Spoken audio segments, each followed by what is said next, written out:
이번 시간에는 파이썬을 활용한 텍스트 처리에 대해 배워보겠습니다. 우리가 흔히 쓰는 말이나 글은 컴퓨터에게는 그냥 문자들의 나열일 뿐이에요. 그런데 인공지능이 사람의 언어를 이해하려면 이 문자들을 처리하고 분석할 수 있어야겠죠. 그래서 텍스트 처리와 자연어 처리 기술이 필요합니다. 이번 수업에서는 파이썬으로 문자열을 다루는 기초적인 방법부터 시작할 거예요. 그리고 점점 발전시켜서 요즘 많이 활용되는 허깅페이스 같은 라이브러리까지 익히게 됩니다. 이렇게 하면 단순한 문자 처리뿐만 아니라 실제로 인공지능이 자연어를 이해하고 활용하는 과정을 직접 실습해 볼 수 있습니다. 구체적으로 우리가 이 장에서 어떤 내용을 배우게 되는지 알아보겠습니다. 첫 번째는 문자열 처리입니다. 파이썬에는 문자열을 다루는 다양한 기능들이 있어요. 예를 들어 문장을 쪼개거나 특정 단어를 찾고 바꾸는 것 같은 작업들이죠. 이런 문자열 메소드를 활용하면 텍스트 데이터를 훨씬 효율적으로 다룰 수 있습니다. 기본적인 데이터 전처리의 핵심이라고 할 수 있습니다. 두 번째는 자연어 처리입니다. 여기서는 단순히 문자열만 다루는 걸 넘어 실제 사람의 언어를 이해하는 기술을 실습해 볼 겁니다. 특히 요즘 많이 사용되는 허깅페이스 라이브러리를 활용해서 감정 분석 같은 작업을 해볼 거예요. 이 문장이 긍정적인지 부정적인지를 인공지능이 판단하게 만드는 거죠. 이렇게 하면 우리가 쓰는 언어를 컴퓨터가 어떻게 이해하는지 직접 체험할 수 있습니다. 첫 번째 주제인 문자열 처리에 대해 알아보겠습니다. 우리가 파이썬에서 가장 기본적으로 많이 다루게 되는 데이터가 바로 문자열이에요. 그래서 문자열을 자유자재로 다룰 수 있어야 이후 텍스트 분석이나 자연어 처리도 쉽게 접근할 수가 있습니다. 우선 문자열의 개념부터 확인하고 기본적으로 화면에 출력하거나 대소문자를 변환하는 방법을 배웁니다. 그리고 조금 더 나아가 문자열 안에서 특정 조건을 검사하는 메소드들, 예를 들어 start with나 end with 같은 기능들을 배워볼 거예요. 또한 문자열을 원하는 기준으로 잘라내는 split, 여러 문자열을 합쳐주는 join, 불필요한 공백을 없애는 strip 같은 것도 중요한 기능입니다. 그리고 문장에서 특정 단어가 몇 번 나왔는지 세는 count, 특정 단어를 찾아내는 find, 다른 단어로 바꿔주는 replace 같은 메소드도 실습을 통해 익히게 될 겁니다. 왜 파이썬이 텍스트 데이터를 다루는데 강력한 도구인지 조금 더 구체적으로 알아보겠습니다. 먼저 컴퓨터는 원래 숫자만 잘 다루지만 우리가 쓰는 건 대부분 글자와 문장이잖아요. 그래서 텍스트 처리는 실제 생활과 학문, 산업 현장에서 아주 중요합니다. 파이썬은 이런 텍스트 데이터를 쉽게 수정하고 가공할 수 있는 다양한 함수를 제공하기 때문에 강력한 무기가 되는 거예요. 예를 들어 대소문자를 변환하는 upper, lower, capitalize 같은 함수는 텍스트의 형태를 일정하게 맞출 때 유용하고요. 불필요한 공백을 없애주는 strip은 데이터를 정리하는 데 꼭 필요합니다. 또 특정 단어를 찾아내는 find나 단어를 다른 걸로 바꿔주는 replace는 분석하기 전에 텍스트를 정리할 때 자주 사용됩니다. 여기에 더해서 파이썬은 추가 라이브러리도 정말 강력합니다. 예를 들어서 웹에서 가져온 HTML 데이터를 정리할 때는 뷰티풀 숍이 유용하고 표 형태의 데이터를 다룰 때는 CSV 모듈을 쓰면 파일을 쉽게 읽고 쓸 수 있습니다. 즉, 파이썬만 잘 다뤄도 텍스트 데이터를 정리하고 분석하는 과정이 훨씬 단순하고 효율적으로 변합니다. 그래서 우리가 배우는 이 문자열 처리와 라이브러리 활용이 앞으로 데이터 분석이나 자연어 처리로 가는 기초 체력이 되는 겁니다. 이제 문자열이 무엇인지 기본부터 짚고 넘어가겠습니다. 문자열이란 간단히 말해서 문자들의 순서 있는 모음, 즉 시퀀스라고 할 수 있어요. 우리가 단어, 문장처럼 글자를 이어서 표현하는 모든 것이 문자열입니다. 파이썬에서는 문자열을 표현할 때는 작은 따옴표나 큰 따옴표로 감싸주면 됩니다. 예를 들어 아래의 예시와 같이 str1은 큰 따옴표 안에 파이썬, str2는 작은 따옴표 안에 파이썬. 이 두 가지 표현 방식은 동일하게 문자열 파이썬을 정의한 겁니다. 작은 따옴표와 큰 따옴표는 서로 대체해서 쓸 수 있습니다. 그런데 만약 문자열 안에 작은 따옴표 자체를 넣고 싶다면 문제가 생기겠죠. 예를 들어서 str 3번과 같은 경우입니다. 이렇게 역슬래시와 함께 작은 따옴표를 써줘야 정상적으로 인식됩니다. 이것을 escape 문자라고 부릅니다. 즉 문자열은 따옴표로 감싸서 표현하고 안에 특별한 기호를 넣고 싶을 때는 역슬래시와 함께 사용하는 규칙을 잘 이해해 두면 됩니다. 앞에서 문자열 안에서 따옴표나 특수문자를 표현할 때 escape 문자를 쓴다고 했죠. 그런데 이 방법이 항상 편리한 건 아닙니다. 특히 윈도우에서 파일 경로를 쓸 때 예를 들어서 C: 역슬래시 역슬래시 도큐먼트처럼 역슬래시가 계속 나오는데 파이썬은 이걸 특수문자로 인식해버립니다. 이럴 때 유용한 게 바로 원시 문자열이에요. 문자열 따옴표 앞에 소문자 R을 붙여주면 됩니다. 그러면 역슬래시를 특수문자가 아니라 그냥 있는 그대로 출력해주게 됩니다. 예를 들어서 오른쪽에 있는 코드와 같이 프린트 함수 앞에 문자열 앞에 소문자 R을 붙여줍니다. 이렇게 쓰게 되면 결과가 그대로 출력이 되어집니다. 즉 원시 문자열은 백슬래시를 특수문자로 처리하지 않고 그대로 보여주는 기능이에요. 그래서 윈도우 파일 경로나 정규 표현식처럼 역슬래시를 많이 써야 하는 경우에 꼭 필요합니다. 이번에는 문자열 안의 글자를 대문자나 소문자로 바꾸는 방법을 알아보겠습니다. 파이썬에서는 어퍼 메소드를 사용하면 문자열 전체를 대문자로 바꿔주고 로어 메소드를 사용하면 전체를 소문자로 바꿔줍니다. 중요한 점은 원본 문자열 자체는 바뀌지 않고 변환된 새로운 문자열을 반환한다는 겁니다. 사용하는 방식은 문자열 변수 다음에 점을 찍어주고 문자열 메소드명을 적어주면 됩니다. 오른쪽 화면에 예제를 한번 살펴보겠습니다. str이라고 하는 문자열 변수에 I'm running Python programming 이라고 하는 문자열이 들어와 있습니다. 작은 따옴표로 문자열을 묶었는데 I M, I'm 부분에 작은 따옴표를 표현하기 위해서 백슬래시를 넣어줬습니다. str 문자를 그대로 출력을 하게 되니까 원래 문자열 그대로 출력되는 거 확인하죠. str.upper 메소드를 출력을 하게 되니까 원래 있던 문장의 모든 철자가 대문자로 바뀌어서 출력이 되어집니다. 마지막으로 str.lower 함수를 취해서 출력을 하게 되니까 str에 저장되어져 있는 모든 문자가 소문자로 변환돼서 출력이 되어집니다. 이 기능은 텍스트를 정리할 때 아주 유용합니다. 예를 들어 데이터에 대소문자가 서로 섞여 있는 표기가 있다라고 해보세요. 그러면 분석하기 불편하잖아요. 이럴 때 로어 또는 어퍼를 적용을 해서 전부 소문자로, 전부 대문자로 바꾸게 되면은 훨씬 깔끔하게 처리할 수가 있습니다. 앞에서는 문자열을 대문자나 소문자로 바꾸는 방법을 알아봤습니다. 이번에는 문자열이 어떤 구성으로 되어 있는지 확인할 수 있는 검사 메소드들을 살펴보겠습니다. 파이썬에는 메소드 이름 앞에 is가 붙어 있으면 그 문자열이 특정 조건을 만족하는지 검사해서 true 또는 false로 결과를 돌려줍니다. 예를 들어 is upper 메소드는 문자열이 전부 대문자로 되어 있으면 true를 반환을 하고요.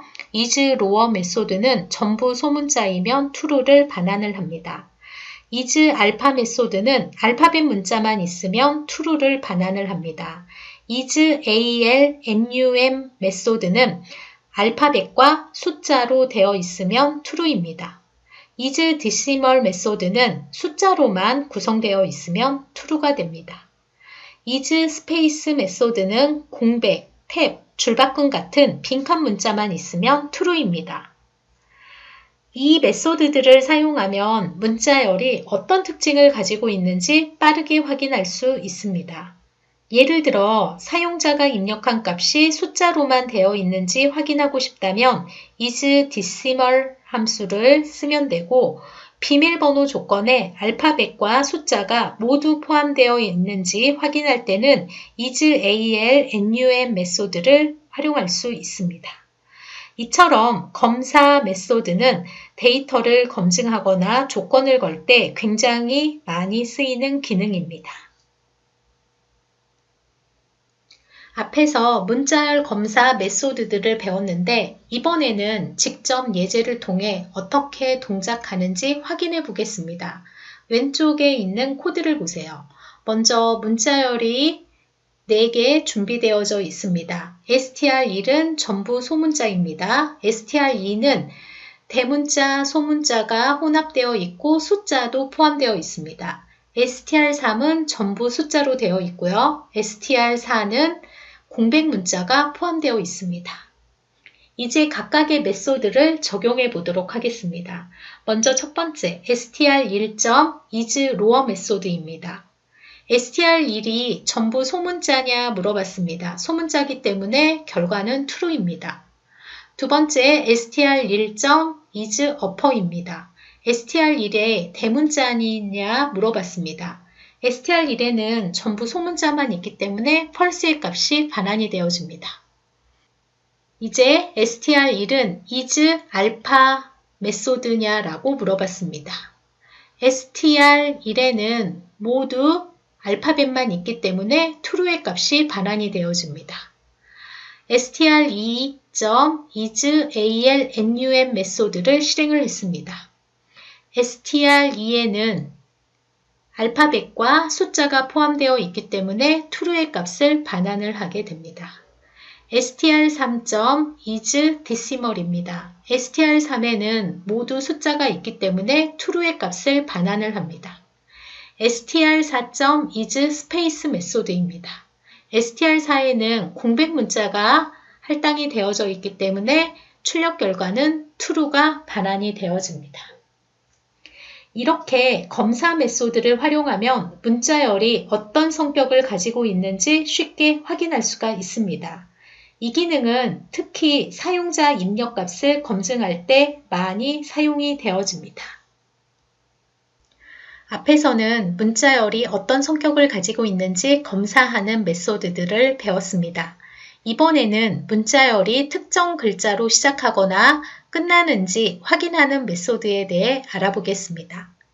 start with s는 s로 시작되는 문자열이면 true를 반환을 하고 ends with s는 s로 종료되는 문자열이면 true를 반환합니다. 이건 전체 문자열이 아니라 첫 글자나 마지막 부분만 검사하고 싶을 때 유용합니다. 예를 들어 보겠습니다.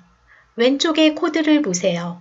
파일 이름이 .jpg로 끝나는지 확인을 해서 올바른 이미지 파일인지를 검사하는 코드입니다. 사용자로부터 input 함수를 통해서 jpg 파일 이름을 입력을 받습니다. if 조건문에서 파일네임 endswith.jpg라고 하는 조건문이 있습니다. 만약 사용자가 photo.jpg라고 입력하면 if 조건식이 참이 되기 때문에 올바른 파일명입니다가 출력이 됩니다. 만약에 사용자가 photo라고만 입력을 하게 되면 if 조건문이 거짓이 되기 때문에 올바르지 않은 파일명입니다가 출력이 되어집니다. 또 다른 예로는 오른쪽에 코드와 같이 웹 주소를 확인할 때도 사용할 수가 있습니다. 보통 웹 주소는 http 또는 https://로 시작하잖아요. 이때 starts with라고 하는 메소드를 활용하면 보안 연결 여부를 쉽게 확인할 수가 있습니다. 코드를 실행해 보게 되면은 이 경우에는 URL이 https://로 시작을 하기 때문에 보안 연결입니다 라고 하는 메시지가 출력이 됩니다. starts with와 ends with 메소드는 문자열의 시작이나 끝을 조건으로 검사해야 할 때 아주 많이 쓰입니다. 파일 확장자의 확인, 웹 주소 검사 같은 실제 사례에서 유용하게 사용이 되고 있습니다. 이번에는 문자열을 잘라서 분리하는 방법에 대해 알아보겠습니다. 바로 스플릿 메소드입니다. 스플릿 메소드는 지정한 구분자, 예를 들면 쉼표, 공백 등을 기준으로 문자열을 잘라서 리스트로 만들어줍니다. 만약 구분자를 따로 주지 않으면 기본값으로 공백을 기준으로 문자열을 분리합니다. 예를 들어보겠습니다. 왼쪽에 있는 코드를 보세요. str이라고 하는 문자열 변수 안에 I'm learning Python programming 이라고 하는 문자열이 있습니다. 프린트 함수로 str.split이라고 하는 메소드를 정의했습니다. 스플릿이라고 하는 메소드 안에 인자가 들어와 있지 않기 때문에 스페이스, 공백 문자를 기준으로 해서 문자들이 분리가 되어집니다. 그래서 리스트 형태로 실행 결과가 저장된 것을 확인할 수가 있습니다. 또 다른 예시를 볼까요? 오른쪽 예시입니다. 데이터라고 하는 변수 안에는 애플, 바나나, 체리, 그레이프라고 하는 문자열이 저장되어 있습니다. 플롯이라고 하는 변수의 데이터.split인데 이번에는 인자로 쉼표가 들어가 있습니다. 데이터라고 하는 문자열에서 쉼표를 기준으로 해서 문자열을 분리를 해서 리스트 형태로 반환을 하게 됩니다. 이처럼 스플릿 메소드는 데이터를 일정한 규칙에 따라 잘라야 할 때 아주 유용합니다. 예를 들면 CSV 파일처럼 쉼표로 구분된 데이터를 처리할 때 유용하고 URL을 분석할 때도 유리합니다. 로그 파일을 줄 단위로 나눌 때도 사용이 되어지고 사용자가 입력한 여러 값을 구분할 때도 사용이 되어집니다. 즉, 스플릿 메소드를 사용하면 문자열을 구조화된 정보로 바꿀 수 있기 때문에 데이터 분석의 첫걸음이라고 할 수가 있습니다. 앞에서 스플릿 메소드가 문자열을 구분자로 나눠 리스트로 바꿔준다는 걸 배웠습니다. 이제 이걸 실제로 어떻게 활용하는지 예제를 통해 알아보겠습니다. 왼쪽의 첫 번째 예시는 이메일 주소입니다. 이메일은 보통 id, 기호, 도메인 구조로 되어 있습니다. 그래서 기호를 기준으로 문자열을 나누면 앞부분은 id, 뒷부분은 도메인으로 쉽게 구분을 할 수가 있습니다. input 함수로 사용자로부터 이메일 주소를 입력을 받아서 이메일이라고 하는 변수에 저장을 합니다. 저장된 이메일.split 메소드로 기호를 기준으로 해서 id와 도메인에 각각 저장을 합니다. 그래서 출력한 결과는 다음과 같습니다. 사용자가 파이썬 1004 가천.ac.kr이라고 입력을 합니다. 그러면 id, 를 기준으로 해서 앞부분이 id가 되고요. 뒷부분이 도메인이 됩니다. 그래서 실행 결과로 id는 파이썬 1004, 도메인은 가천.ac.kr이 출력이 되어집니다. 두 번째 예시는 날짜 처리입니다. 오른쪽에 코드를 보세요. 날짜는 보통 연도 4자리, 월 2자리, 일 2자리 형식으로 되어 있는데 여기서 하이픈을 기준으로 잘라주면 연월일을 따로 저장할 수가 있습니다. 코드에서는 date str이라고 하는 변수에 2024-03-15라고 하는 문자열이 저장이 되어 있습니다. date str.split 하이픈을 기준으로 해서 분리를 해서 year, month, day라고 하는 변수에 각각 저장을 해줬습니다. 그럼 출력 결과가 연도는 2024, 월은 03, 일은 15라고 하는 값이 출력이 되어집니다. 이처럼 스플릿 메소드는 이메일, 날짜, CSV 파일, 로그 데이터 등 패턴이 일정한 문자열을 구조화된 데이터로 바꿀 때 사용되어지는 기능입니다. 앞에서는 스플릿 메소드를 이용해서 문자열을 쪼개서 리스트로 만드는 방법을 배웠습니다. 그런데 반대로 리스트에 있는 여러 문자열을 다시 하나의 문자열로 합치고 싶을 때는 어떻게 해야 할까요? 바로 조인 메소드를 사용합니다. 조인 메소드는 리스트 안에 문자열을 하나로 합칠 때 쓰는데 그 사이에 어떤 구분자를 넣을지 우리가 직접 정할 수 있습니다. 예를 들어 전화번호를 리스트로 나눠 놓고 이를 다시 합치는 예제 코드를 살펴보겠습니다. 폰이라고 하는 리스트 안에 3개의 값들이 저장되어 있습니다. 프린트 함수에 -join 폰이라고 하는 명령어가 있습니다. 출력 결과는 010-7979-1004 이렇게 출력이 되겠죠. 리스트 안에 세 문자열이 하이픈을 사이에 두고 하나의 문자열로 합쳐진 겁니다. 또 다른 예로는 문자 하나하나가 들어가 있는 캐릭터 리스트가 정의되어 있습니다. 이 캐릭터 리스트를 합쳐서 문장으로도 만들어줄 수가 있습니다. 이렇게 공백이나 다른 구분자를 넣지 않고 그대로 붙여서 완성된 문자열 하이파이썬이 만들어지기도 합니다. 그리고 아래의 활용 예제를 보게 되면 단어 리스트를 합쳐서 하나의 문장으로 만드는 것도 가능합니다. words라고 하는 리스트에 단어들이 있습니다. sentence라고 하는 변수는 공백점 join words라고 되어 있습니다. 이 문장을 실행을 하게 되면 Hello World from Python 이렇게 단어들이 공백으로 연결되어 하나의 문장이 됩니다. 즉, 스플릿이라고 하는 메소드는 문자열을 리스트로 쪼개주는 기능을 하고요. join이라고 하는 메소드는 리스트를 다시 하나의 문자열로 합치는 기능이라고 기억하면 됩니다. 이 두 가지는 서로 짝을 이루는 개념이라서 텍스트 처리를 할 때 자주 함께 사용이 되어집니다. 앞에서는 문자열을 나누거나 합치는 방법을 배워봤습니다. 그런데 실제 데이터를 다루다 보면 문자열 앞뒤에 불필요한 공백이 들어가는 경우가 많습니다. 이런 공백을 제거하지 않으면 데이터 분석이 제대로 안 될 수도 있습니다. 이때 유용한 게 바로 스트립 메소드입니다. 스트립 메소드는 문자열의 왼쪽과 오른쪽 끝에 있는 공백 문자, 스페이스, 탭, 줄바꿈 등을 제거해 줍니다. 만약 특정 문자를 인수로 주면 공백 대신 그 문자를 앞뒤에서 지워줍니다.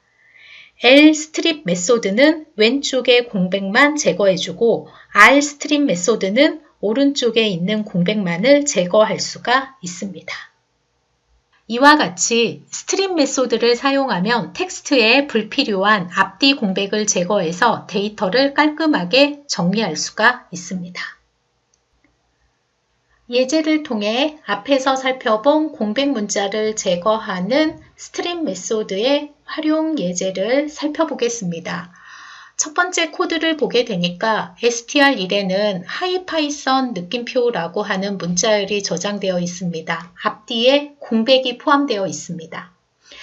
프린트 함수에 str1.strip이라고 하는 메소드를 적용을 하게 되면은 하이파이썬 앞뒤에 있는 공백이 제거가 되어지고 1번 라인에 h부터 출력이 되어집니다. str2에는 하이파이썬 느낌표 앞뒤에 샵 기호와 별표 기호가 붙어 있습니다. 프린트 함수로 str2.strip하고 샵 기호를 넣어주게 되면 하이파이썬 느낌표 앞뒤에 붙어 있는 샵 기호가 제거가 되어지고 별표와 하이파이썬 느낌표만 출력이 되어집니다. 세 번째 str2.lstrip 샵 별입니다. str2의 문자열 왼쪽에 있는 샵 기호와 별표 기호가 삭제가 되어지고 하이파이썬 느낌표 오른쪽에 있는 별표와 샵 두 개가 출력이 되어집니다. 마지막으로 str2.rstrip 샵 별입니다. 이번에는 STR2에 있는 오른쪽에 있는 샵 기호와 별표 기호가 제거가 되어집니다. 그래서 왼쪽에 있는 샵과 별표 출력이 되어지고 하이파이썬 느낌표까지만 출력이 되어집니다. 스트립은 기본적으로 앞뒤에 공백을 지우지만 우리가 원하는 특정 문자를 인수로 넣으면 그 문자도 지울 수가 있고 L스트립, R스트립을 이용을 하게 되면 왼쪽, 오른쪽 방향도 지정할 수가 있습니다. 지금까지는 문자열을 정리하거나 자르는 방법을 살펴봤는데요. 이번에는 문자열 안에서 원하는 내용을 찾거나 몇 번 나왔는지 세는 방법을 배워보겠습니다. 먼저 find 메소드입니다. find 메소드는 문자열 안에서 특정 단어를 찾아서 시작 위치의 인덱스를 돌려줍니다. 만약 찾지 못하면 -1을 반환합니다. find 메소드는 문자열 중에서 관심 있는 부분을 찾을 때 사용합니다. count 메소드는 문자열 중에서 단어를 사용하는 횟수를 반환합니다. 예를 들어 보겠습니다. str에는 www.가천.ac.kr이라고 하는 문자열이 저장되어 있습니다. 프린트 함수에 str.find.kr입니다. .kr이 시작하는 위치 값을 반환을 하게 됩니다. 그래서 출력 결과는 13이라는 값이 나오게 됩니다. 두 번째 프린트에는 str.count.입니다. str이라고 하는 문자열에서 마침표 점이 몇 번 반복되어져 있는지 횟수를 반환해 주게 됩니다. 총 3번 반복이 됐기 때문에 3이라고 하는 결과값이 반환이 되어집니다. 이와 같이 find 함수를 쓰면 문장에서 어떤 단어가 어디서 처음 나타나는지 위치를 알 수가 있고요. count 메소드를 쓰면 그 단어가 총 몇 번 나왔는지 빈도를 알 수가 있습니다. 이번에는 응용 예제로 문장에서 머리 글자, 즉 약어를 만드는 예제를 살펴보겠습니다.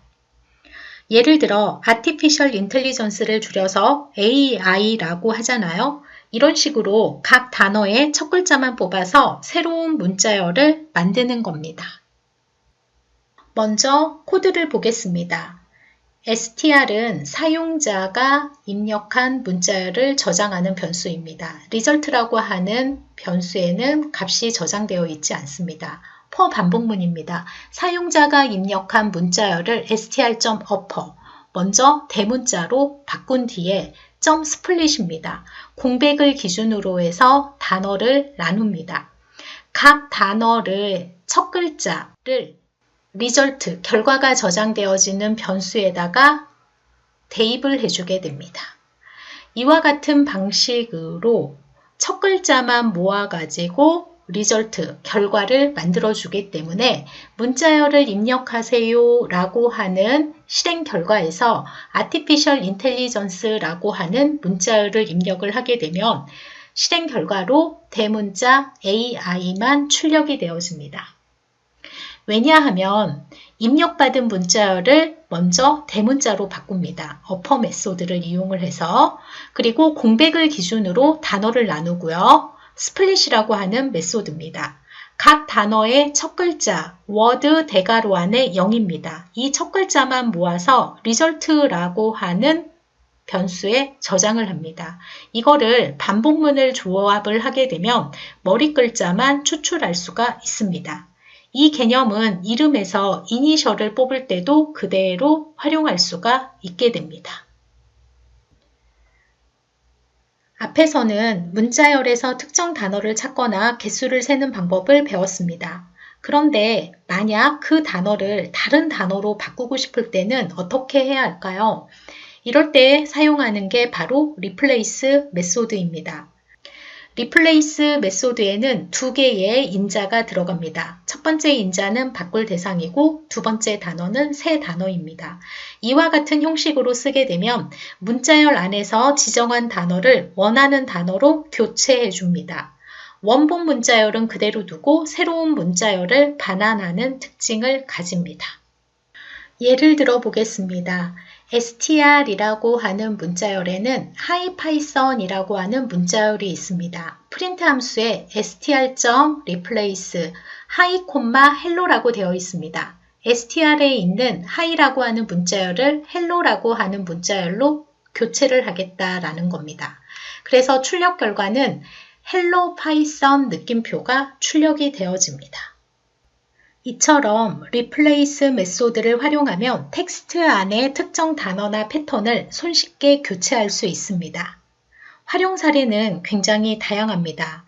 오타를 수정할 수 있습니다. 잘못 입력된 단어를 한 번에 바꿀 때 유용합니다. 데이터를 정제할 때도 사용합니다. 원치 않는 표현을 다른 표현으로 통일하기에 좋습니다. 세 번째는 패턴 변경입니다. 날짜 형식이나 단위 같은 것을 변환할 때도 사용할 수가 있습니다. 마지막으로 텍스트 포매팅입니다. 문서에서 특정 키워드를 교체할 때도 replace 메소드를 사용하면 됩니다. replace 메소드는 찾기와 교체를 동시에 수행하는 메소드라서 데이터 전처리 단계에서 자주 사용됩니다.